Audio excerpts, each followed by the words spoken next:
Salam, hər vaxtınız xeyir. Mən Axund Şəfayev. Bugün sizə həndəsənin əsas anlayışlarını izah edəcəm. İzaha keçməzdən əvvəl demək istəyirəm ki, kursumuzda həm əyani, həm də onlayn dərslər mövcuddur. Əyani dərslərimiz Balaxanı qəsəbəsində keçirilir. Baxın, maraqlananlar lövhədə qeyd etdiyim nömrənin WhatsApp ilə və yaxud belə zəng vasitəsilə əlaqə saxlayıb əlavə məlumatları ala bilər. İndi nömrəni silirəm. Keçək dərsimizə baxaq. Deməli, həndəsənin əsas anlayışları bizim üçün başlayır nə ilə? Burada 8 dənə aksiyon var. Hansı ki, bu aksiyonları mən çalışacağım ki, videoya yerləşdirim, baxa biləsiniz. Bu aksiyonlar bizim üçün nədir? Bu aksiyonlar belə bir də qəbul olunmuş faktlardır, hansı ki, biz ona izah verə bilmirik və yaxud biz onu heç cür başa sala bilmirik. Amma bu belə bir qəbul olunmuş bir formadır ki, biz onları o formada, elə yazılı formada öyrənirik və belə deyək, yəni sorğulamırıq da onları. Bu hissədə bizim üçün birinci nədir? Birinci düz xətt üzərində olan və düz xətt üzərində olmayan nöqtələr var. Bu bizim birinci aksiyonumuzdur. Baxın, qeyd edirəm. Yəni ki, bunu belə deyim də, elə dediyimiz formada da başa düşə bilərsiniz ki, düz xəttdir. Məsələn, qələmin rəngini dəyişim deyək. Onun düz xəttdir. Mən nöqtələr çəkirəm. Görürsünüz, yəni ki, bu belə deyim də, məlum məsələdir ki, düz xəttin üzərində olan və olmayan nöqtələr var. Baxın, düz xəttin üzərində olan nöqtələr bunlardır, olmayan nöqtələr də kənardakı nöqtələrdir. İkinci aksiyonumuz nədir? İki nöqtədən yalnız bir düz xətt keçirmək olur. Baxın, bunun qaydası nədir? Bax, iki dənədən burada düz xətt nöqtə çəkirəm, daha doğrusu. Bax, bu ikinci aksiyon. İki dənə nöqtə var. Bu nöqtələrdən, baxın, mən bu düz xətti keçirirəm, bax, belə. Gördünüz, yalnız bir dənə düz xətt keçirə bildim, aydındır. Yəni ki, mən bunu iki dənə nöqtədən başqa formada bir düz xətt keçirdə bilmərəm. Məsələn, bu tərəfdən sağdan sola doğru da olsa, artıq nə olacaq? Bu eyni xətt oldu. Aydındır, üstünü mən üst-üstə çəkə bilmədim. Amma eyni xəttlə bərabərdir, çünki üstündən çəkdik. Ona görə deyirik ki, iki nöqtədən yalnız bir düz xətt keçirmək olur. Üçüncü aksiyonumuz budur ki, bir nöqtədən sonsuz sayda düz xətt keçirmək olar. Baxın, mən bunu qeyd edirəm. Bir dənə nöqtə qeyd edirəm burada. Baxın, mən bundan, bunun nöqtədən sonsuz sayda, baxın, belə deyirəm, düz çəkənlər. Sonsuz sayda, baxın, belə düz xəttlər keçirdə bilərəm, aydındır, istədiyim qədər. Ona görə, üçüncü aksiyonumuzun da qaydası belədir. Əslində, bunları görürsünüz praktiki şəkildə, onsuz da bunlar belə məlum olan şeylər. Sadəcə biz bunu aksiyona tökürük ki, belə qayda formasında biz bunu öyrənə bilək. Hansı ki, belə əyani şəkildə yoxlaya bilmiriksə, aydındır. Dördüncü aksiyonumuz budur ki, düz xətt üzərindəki ixtiyari üç nöqtədən biri qalan digər ikisinin arasında yerləşir. Bu məlum məsələdir. Baxın, yəni bunların hamısı dediyim kimi də, başdan da vurulur ki, yəni faktlardır, yəni qeyd olması və burada başa salması bir hissə yoxdur. Sadəcə aksiyonlardır. Baxın, 3 dənə nöqtə çəkdim. Yəni bir düz xəttin üzərində 3 dənə nöqtə çəkin. İstənilən halda məlum məsələdir ki, o nöqtələrdən biri digər ikisinin arasında yerləşəcək. Aydındır. Bu bizim üçün oldu nə? Bu bizim üçün oldu dördüncü aksiyonumuz. Beşinci aksiyonumuz nədir? Deyirik ki, parçanın uzunluğu onun hər hansı daxili nöqtəsi ilə bölündüyü hissələrin cəminə bərabərdir. Bu nə deməkdir? Yəni ki, məsələn, baxın, elə bil ki, mən bir dənə düz xətt çəkirəm, burada bax, düz xətt çəkdim. Və mən bunu nöqtələrlə bölürəm, tutaq ki, düzdür. Məlum məsələ ki, bu düz xəttin uzunluğu, baxın, bu hissələrin uzunluqları cəminə bərabərdir, düzdür. Ona görə, baxın, 5-ci aksiyonumuzda bizə bunu əslində başa salmaq istəyir, amma cümlə formasında, qayda formasında belə deyil.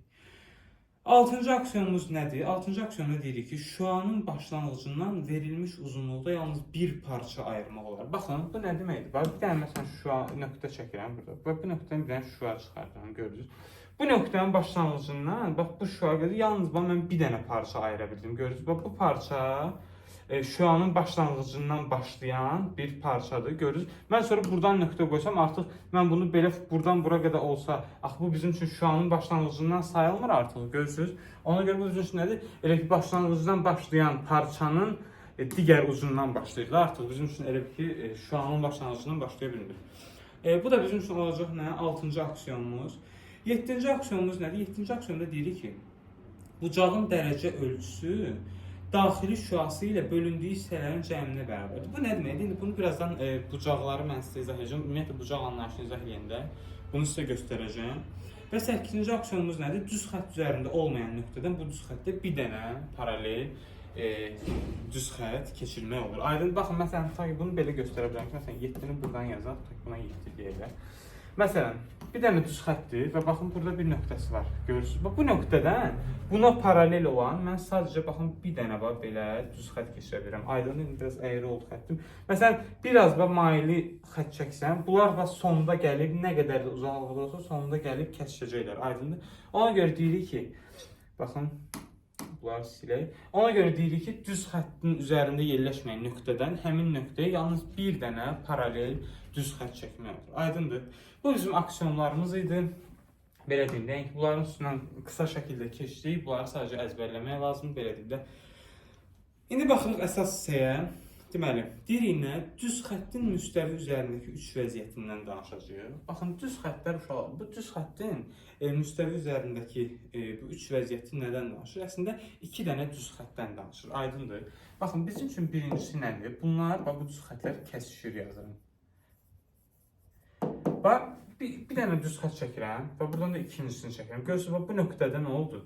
Düz xəttlərimiz kəsişdi. Bu, bizim üçün müstəvi üzərində olan düz xəttin birinci vəziyyətidir. Hansı ki, baxın, bizim üçün də praktiki şəkildə çəkdim. Gördük ki, bu nöqtədə iki dənə düz xəttimiz kəsişir. Aydındır. İndi baxarıq ikinci qaydaya. İkinci qayda bizim üçün nədir? Bu düz xəttlər paralel olur. Baxın, həndəsənin qarşıda gələn dərslərində də bizim ən çox istifadə edəcəyimiz hissələrdən ikincisi, baxın, bu paralel düz xəttlərdir. Baxın, iki dənə düz xətt çəkirəm bir dəqiqə. Baxın, iki dənə düz xətt çəkirəm, hansı ki, bunlar paraleldir. Bu paralellik nə deməkdir? Yəni, baxın, bu xəttləri mən sonsuzluğa qədər də, baxın, bu formada uzatsam, bu xəttlər heç vaxt nə olmayacaq? Heç vaxt kəsişməyəcək. Aydın, baxın, məsələn, bunlar kəsişiblər. Amma bu paralel düz xəttlər sonsuzluğa qədər də uzansa, heç vaxt bizim üçün nə olmur? Kəsişmir. Aydın, biz ona görə ona deyirik paralel düz xəttlər.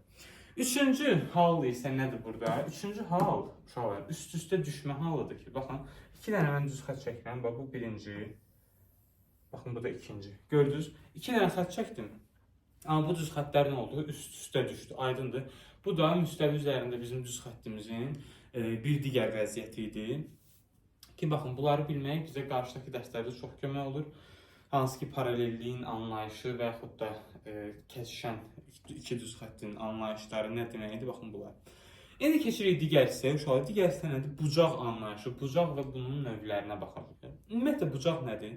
Bir nöqtədən çıxan iki şüanın əmələ gətirdiyi fiqura. Baxın, bir nöqtədən çıxan iki şüanın, şüa biri nədir? Başlanğıc nöqtəsi var, amma sonu yoxdur. Baxın, bir nöqtədən çıxan iki şüanın əmələ gətirdiyi, baxın, bu fiqura biz deyəcəyik uşaqlar bucaq. Deməli, bucaqlar bir neçə cür olur. Baxın, indi bucağın növlərinə baxacağıq. Birinci növ bucaqlarımız hansıdır? İti bucaqlardır. Baxın, bu çəkdiyim də iti bucaqdır. Baxın, yazarım buradan iti. İti bucaq nədir? Baxın, bu aradakı iki düz xəttin yaratdığı bu dərəcə 90 dərəcəyə qədər olmalıdır. Aydındır? Yəni ki, 90 dərəcəni ala bilməz. Çünki 90 dərəcə olsa bizim üçün artıq nə olacaq? Olacaq bizim üçün düz bucağı. Baxın, düz bucağı mən isə burada bu formada şəklini göstərim. Baxın, bu bizim düz bucaqdır. Düz bucaq, baxın, bu belə bir işarə ilə qeyd olunur. Hansı ki, bu bizim üçün nədir? 90 dərəcədir, aydındır. Və 90 dərəcəyə qədər olan bütün bucaqlar, 90 dərəcənin kiçik olan bütün bucaqlar bizim üçün adılan iti bucaq. Aydındır. Digər bizim bucaq növümüz kör bucaqdır uşaqlar. Baxın, yazıram buradan kör. Kör bucaq nədir?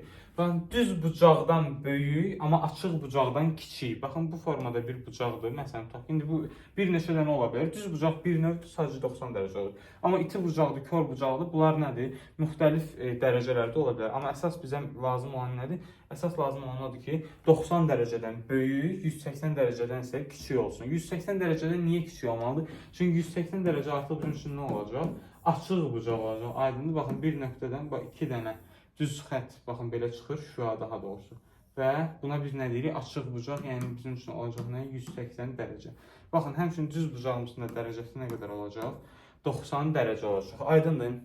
Bu bizim üçün bucaq anlayışı idi. İndi mən sizə göstərəcəm burada nəyi? Baxın, bu şəkli yadınızda saxlayın, nədir? İki dənə kəsişən düz xəttdir. İndi mən sizə onu göstərəcəm. İki dənə kəsişən düz xəttdən alınan orada müəyyən bir bucaqlar və elə ki, kəsişən iki düz xəttin bucaqlarla belə deyim, əlaqəsidir. Baxın, mən iki dənə burada düz xətt çəkirəm. Baxın, belə bunları kəsişdirirəm, gördünüz. Burada neçə dənə bucaq yaranır? 4 dənə bucaq yaranır. Baxın, 1, 2, 3 və 4 dənə bucaq yaranır. Bu ilə bağlı bir neçə qaydalarımız var. Bu qaydalara baxırıq. Baxın, mən məsələn buna desəm 1, 2, 3 və 4-cü bucaqlar. Baxın, burada görürük ki, 2 dənə bucağımız yanaşıdır, yəni hansı bucaqlardır? 1 və 2-ci bucaq, görürsünüz. Əgər bunlar yanaşıdır deyə, biz bunlara nə deyirik? Qonşu bucaqlar deyəcəyik. Aydındır, bax yazıram burada.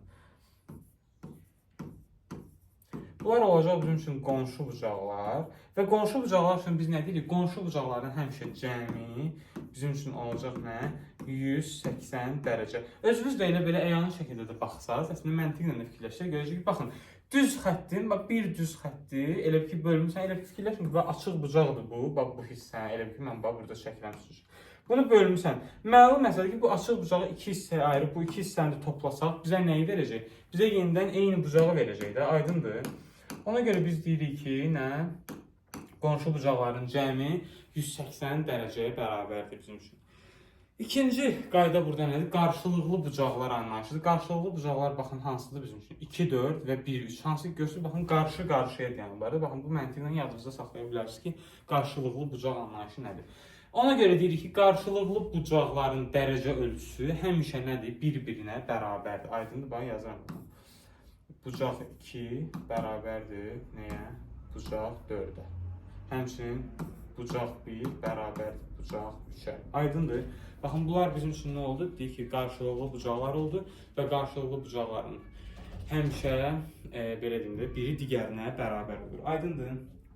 Bunlar deməli bizim üçün. Baxın, əgər biz burada qonşu bucaqları təyin etməli olsaq, qonşu bucaqlar hansılardır? Bax yazıram buradan. Qonşu bucaqlar. Tutaq ki. Qonşu bucaqlar bax 1 ilə 2 qonşu bucaqdır, 2 ilə 3 qonşu bucaqdır, 3 ilə 4 qonşu bucaqdır və 4 ilə də 1 qonşu bucaqdır. Aydındır. Görürsünüz, baxın, niyə görə? Bax 1 ilə 2 yanaşırlar. 2 ilə 3. Görürsünüz, bax 2 ilə 3 bax yenə bir dənə açıq bucağın üzərində yerləşib. 1, 2 yenə bir dənə açıq bucağın üzərində yerləşib. Aydındır. Ona görə biz bunları qonşu bucaqlar deyirik. Qarşılıqlı bucaqlar isə nəyə deyəcəyik? Baxın, yazıram. Qarşılıqlı bucaqlarımız hansılar olacaq? 1, 3 və 2, 4. Yazıram buradan. 2, 4 və 1, 3. Aydın, bunlar da bizim üçün oldu qarşılıqlı bucaqlar uşaqlar. Deməli, indi bax bu hissə bizim üçün nə idi? İki düz xəttin kəsişməsindən əmələ gələn bucaqlar idi. İndi isə baxın növbəti bir hissəyə keçirik. Bu hissə mənə elə gəlir ki, həndəsənin əsas anlayışlarında ən maraqlı hissələrdən biridir. İki düz xəttin, paralel düz xəttin kəsənlə əmələ gətirdiyi bucaqlar. Baxın, biz başdan dedik ki, paralel düz xətt anlayışı bizim üçün nə idi? Heç vaxt sonsuza qədər baxın paralel irəliləyən, yəni heç vaxt kəsişməyən iki dənə baxın belə düz xətt idi, gördünüz. Və iki dənə paralel xətti, düz xətti kəsən, baxın üçüncü bir xətt var burada. Baxın belə bir xətti tutaq ki, bu bizim belində paralel düz xəttlərimizi kəsdi. Aydındır. Burada müəyyən bucaqlar yaranır. Baxın, mən bunları nömrələyirəm sizin üçün. Bax, birinci, ikinci, üçüncü, dördüncü, beşinci, altıncı, yeddinci və buna da deyək 8-ci bucaq. Aydın, baxın, burada 8 dənə bucaq yarandı. İndi bu bucaqların arasında müəyyən qarşılıqlı əlaqələr var. Hansı ki, bayaq olan o iki dənə düz xəttin kəsişməsində yaranan bucaqlar var idi. Onlar kimi bunların da müəyyən adları var. Bu adlar nələrdir? Baxın, birinci bucaq bizim üçün olacaq daxili çarpaz bucaqlar. Daxili bucaq deyilsə uşaqlar, baxın, daxili çarpaz deyəndə, bax, buradan qeyd edelim, bax. Daxili çarpaz deyəndə, bax, elə sözdən görə, daxili, yəni, bax, bayırda yox, bax, içəridə, bax, bunun elə bir ki, bax, içərisində olan, bax, 3, 4 və 5, 6-cı bucaqlardan söhbət gedir və çarpaz. Çarpaz biz nəyə deyirik? Bax, çarpaz sözü gələndə ağlınıza nə gəlir? Bax, 4, 5 və 3, 6-dır da bunlar. Görürsünüz, baxın, mən yazıram. 4 ilə 5 və 3 ilə 6-cı bucaqlar bizim üçün nə olacaq? Daxili çarpaz bucaqlar olacaq. Aydındır. Burada deyə bilərik ki, baxın, bu daxili çarpaz bucaqlar həmişə nədir? Bir-birinə bərabər dərəcəli bucaqlar. Baxın, elə gəlin bunu bu xətti bərabər işarəsi eləyək. Yəni 4 və 5-ci bucaqlar, həmçinin 3 və 6-cı bucaqlar bir-birinə nədir? Bərabər dərəcədə olan bucaqlardır. Aydındır. Sonra bizim üçün digər bucaq növü hansıdır? Daxili bir tərəfli bucaqdır. Baxın, yazıram buradan. Daxili bir tərəfli. Daxili bir tərəfli bucaqlarımız hansıdır? Daxili bir tərəfli bucaqlarımız uşaqlar. Baxın, yenə də daxildən söhbət gedir. Yəni ki, baxın, bu iki xəttin bu arasından söhbət gedir. Hər iki kənarları çıxmaq olur. Daxili bir tərəfli, baxın, bir tərəfdə yerləşən və daxildə olan, yəni 3 ilə 5. Baxın, 3 ilə 5. Həmçinin buradan olacaq 4 və 6. Aydındır. Baxın, bu bucaqlar bizim üçün daxili bir tərəfli bucaqlar və biz bunlar üçün deyirik ki, həmişə daxili bir tərəfli bucaqların cəmi həmişə nəyə bərabərdir?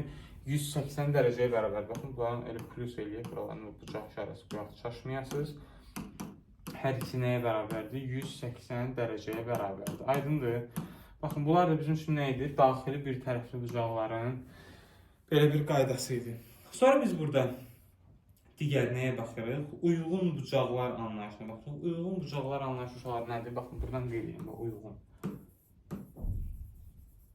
Uyğun bucaqlar uşaqlar burada bizim üçün hansı olacaq? Baxın, 1 ilə 5, 2 ilə 6, hansı ki, görürsünüz, bax, elə bu xət, bax, elə ki, bu iki paralel düz xətti kəsən xət var.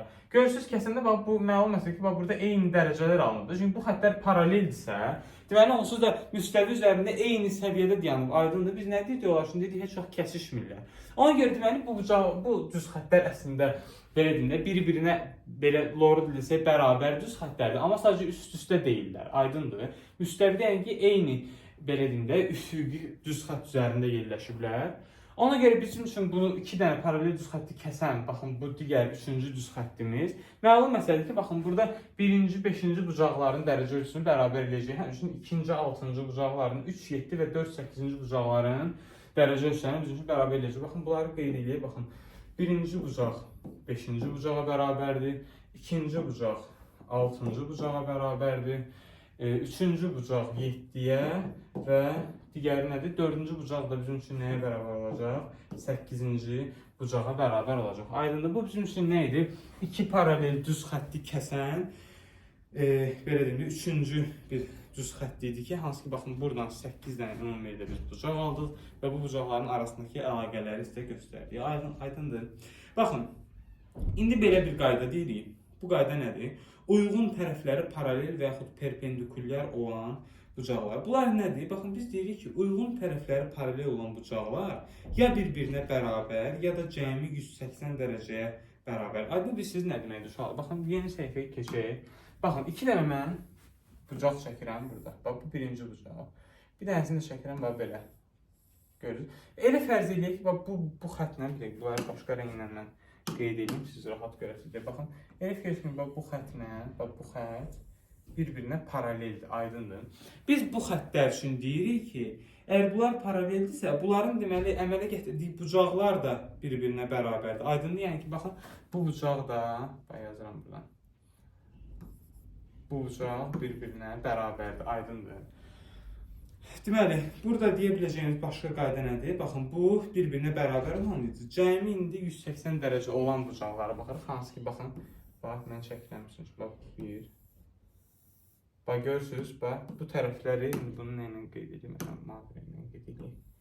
Baxın, bu hissələr bir-birinə paralel olduğuna görə biz nə deyirik? Deyirik ki, baxın, bunların cəmi, məsələn, buna desək A bucağı, buna da desək B bucağı, bunların cəmi bir-birinə, daha doğrusu bunların cəmi 180 dərəcəyə bərabər olur. Aydındır.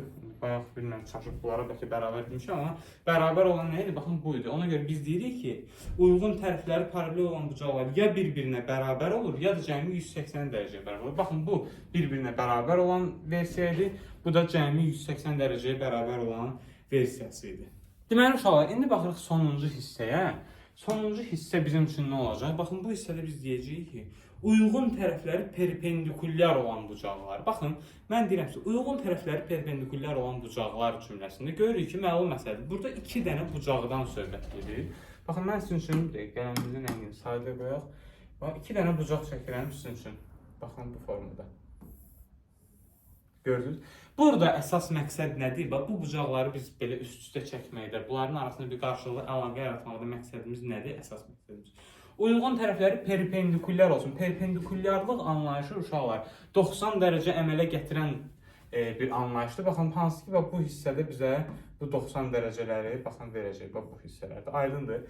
Bu bucaqlar üçün biz deyirik ki, uyğun tərəfləri perpendikulyar olan bucaqlarda, baxın, elə ki, bu bucaq, elə ki, buna deyək, tutaq ki, bir dənə A bucağı, buna deyək, bir dənə B bucağı. Görürsünüz, A bucağının bu hissəsi, B bucağının bu qoluna, bu şüasına nədir? Perpendikulyardır və 90 dərəcə yaradıb, aydındır. Biz ona görə burada nə deyəcəyik uşaqlar? Burada deyəcəyik biz ki, A ilə B-nin cəmi, baxın, bax, bu bucaqla, bax, buna deyək A bucağı, buna deyək B bucağı. Bax, bu A plus B-nin cəmi bizə nə verəcək? 180 dərəcəni verəcək uşaqlar bizə, aydındır. Baxın, həmçinin ondan da əlavə nə deyirik? Baxın, bayaqki, bax, bax, burada necə idi? Biri var idi, eyni dərəcədə olan bucaqlar, bir-birinə bərabər bucaqlar. Bir də var, cəmi 180 dərəcə olan.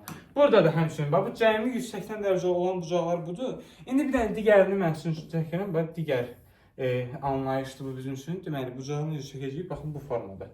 Bax, gördünüz, baxın, bu da 90 dərəcə yaradır. Bax, burada bizim üçün 90 dərəcə yaradır. Həmçinin, bax, bu tərəfdə, bax, burada da belə. Bu bucaqlarda bizim üçün belə deyim də, qarşılıqlı əlaqə nədən ibarətdir? Baxın, bu bucaq, A bucağı deyib, buna da tutaq ki, A bucağı deyib. Bax, bu A bucaqları ikisi də bir-birinə bərabər bucaqlardır. Aydındır, elə ikisinin də adını A adlandırdığımızdan, yəqin ki, bunu belə deyim də, başa düşmürsünüz. Həmçinin deyirik də, necə ki, bundan əvvəlki qaydada, baxın, yenə bu qaydada. Bir növümüz hansı ki, bucaqlar bir-birinə bərabər idi, digər növümüz isə cəmi 180-ə bərabər idi. Baxın, bunu da o qaydada yazınızı saxlaya bilərsiniz. Birində bucaqlar bərabərdir, birində isə cəmi 180-ə bərabərdir. Aydındır. Baxın, elə ki, bunu yazınızda saxlamaq üçün belə bir üsul da istifadə edə bilərsiniz. Baxın, əgər iki dənə bucaq görürsünüz, ağız-ağıza qarşılıqlı dayanıbsa, cəmi 180-dir. Amma hər hansısa bir başqa formada kəsişibsə, qarşılıqlı deyilsə, deməli, bunda nə olacaq? Bunların belə bucaqların dərəcə ölçüsü bir-birinə bərabər olacaq. Hansı halda? Əlbəttə ki, baxın, buradakı perpendikulyarlıq halını nəzərinizdə mütləq şəkildə saxlamalıyıq. Aydındır. Bu bizim üçün həndəsənin əsas anlayışları idi, uşaqlar. Ümid edirəm, başa düşdünüz, hər hansısa bir sualınız qalmadı. Əgər hər hansısa bir sualınız qalıbsa, mütləq şəkildə kommentlərdə bildirin, rəy yazın, hansı ki, mən onu çalışacağım, belə deyim, gələn dərslərdə sizə izah eləyim. Sağ olun, hələlik, inşallah gələn dərslərimizdə görüşərik.